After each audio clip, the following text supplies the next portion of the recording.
Assalamualaikum warahmatullahi wabarakatuh. Bertemu kembali dengan channel PLC, Physics Learning Center. Rekan-rekan mahasiswa, kali ini kita akan mempelajari tentang uji beda dua rata. Sebelum kita melangkah lebih jauh, mari terlebih dahulu kita definisikan pengertian dari uji beda dua rata, yakni pengujian statistik inferensial untuk menentukan signifikansi perbedaan rata antara dua kelompok data. Ada beberapa ketentuan yang harus dipenuhi dalam uji beda dua rata. Yang pertama adalah jika datanya berbentuk nominal dan ordinal, maka langsung kita lakukan pengujian menggunakan uji non-parametrik, yakni uji Mann-Whitney. Ketentuan kedua, jika data yang akan kita bandingkan adalah data interval atau data rasio, maka pengujiannya menggunakan uji parametrik. Untuk pengujian parametrik ini, tentu saja seperti yang telah kita bahas pada video sebelumnya, harus terlebih dahulu melalui uji prasyarat analisis. Yang paling utama adalah uji normalitas distribusi data. Ada dua kemungkinan. Kemungkinan pertama, data yang akan kita bandingkan ini memiliki distribusi yang normal. Nah, setelah kita mengetahui data berdistribusi normal, maka langkah selanjutnya adalah melakukan uji homogenitas data, yakni sebuah pengujian untuk menentukan apakah varian dari kedua kelompok data ini sama besar atau tidak sama besar. Setelah kita mengetahui data homogen atau tidak homogen, maka selanjutnya kita lakukan uji beda dua ratanya menggunakan uji T. Sebenarnya dalam uji T menggunakan SPSS tidak perlu lebih dahulu melakukan uji homogenitas varian data. Karena nanti pada saat uji T, dalam output SPSS yang kita peroleh juga akan terlihat hasil dari pengujian homogenitas varian data.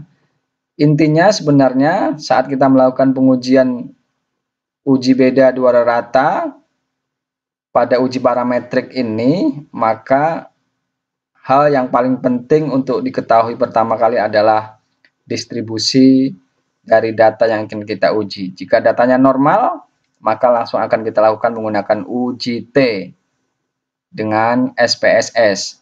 Uji homogenitasnya bisa bersamaan dengan pada saat melakukan uji T. Sedangkan kemungkinan kedua adalah data yang akan kita bandingkan tidak memiliki distribusi yang normal. Jika hal ini yang terjadi, maka pengujian rata antara dua kelompok data ini akan dilakukan secara non-parametrik menggunakan uji Mann-Whitney. Rekan-rekan mahasiswa, terdapat dua bentuk uji beda dua rata jika ditinjau berdasarkan arah hipotesisnya. Yang pertama adalah uji satu sisi atau uji satu pihak. Pada pengujian ini hipotesisnya memihak pada salah satu kelompok data. Sebagai contoh, hipotesis penelitiannya H0-nya misalkan begini. Rata prestasi belajar siswa kelas kontrol yang mengikuti pembelajaran konvensional secara signifikan lebih tinggi dibandingkan siswa kelas eksperimen yang mengikuti pembelajaran inquiry. Hipotesis alternatifnya, rata prestasi belajar siswa kelas eksperimen yang mengikuti pembelajaran inquiry secara signifikan lebih tinggi dibandingkan dengan siswa kelas kontrol yang mengikuti pembelajaran konvensional. Dari contoh hipotesis ini kita bisa melihat bahwa ada keberpihakan pada salah satu kelompok data, yakni menyatakan kelompok data satu lebih baik atau lebih tinggi dibandingkan kelompok data kedua. Contoh hipotesis statistiknya berdasarkan hipotesis penelitian ini, H0-nya adalah mu1 lebih besar daripada mu2. Mu1 ini adalah rata prestasi belajar kelas kontrol, sementara mu2 ini adalah rata prestasi belajar kelas eksperimen. Dan H alternatifnya adalah mu1 kurang dari mu2, atau dengan kata lain mu2-nya lebih besar daripada mu1. Pada H0 ini berarti bahwa rata kelas kontrol lebih tinggi daripada rata prestasi kelas eksperimen, dan H alternatifnya ini sebaliknya, bahwa rata prestasi belajar kelas eksperimen lebih tinggi dibandingkan dengan rata prestasi belajar kelas kontrol. Bentuk pengujian yang kedua adalah uji dua sisi.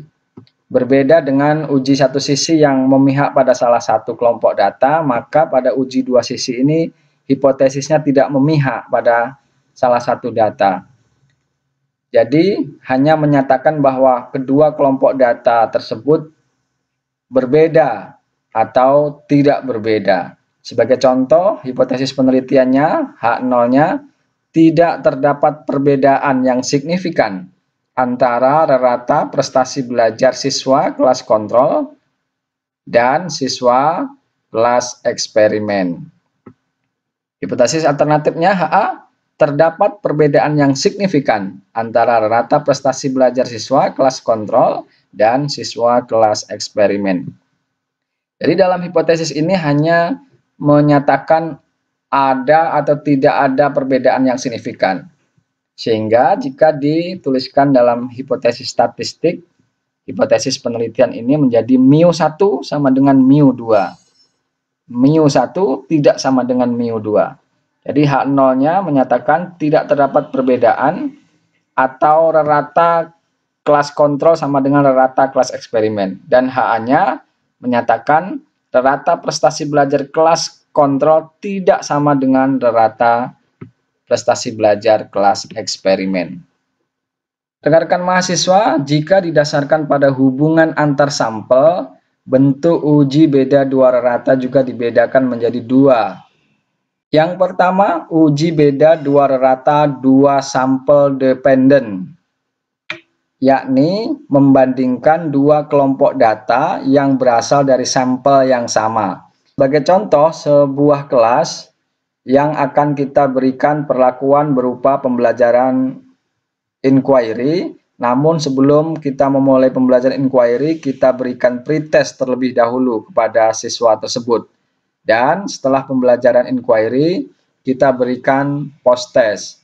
Misalnya, kita akan membandingkan data pretest dan data post-test yang diambil dari kelompok sampel yang sama. Misalkan ada sebuah kelas yang akan kita berikan perlakuan dengan pembelajaran tertentu. Namun sebelum diberi perlakuan, kelas tersebut diberikan pretest. Dan setelah perlakuan diberikan post-test. Maka data pretest dan data post-test ini disebut sebagai data yang berasal dari sampel yang sama, yakni dua kelompok data yang berasal dari sampel yang sama. Bentuk uji beda dua rata berikutnya adalah uji beda dua rata dua sampel independen. Nah, jika pada bentuk A ini tadi, data tes diperoleh dari kelompok sampel yang sama, maka pada dua sampel independen ini data tes diperoleh dari kelompok sampel yang berbeda. Sebagai contoh, kita akan membandingkan data post-test kelas kontrol dan data post-test kelas eksperimen.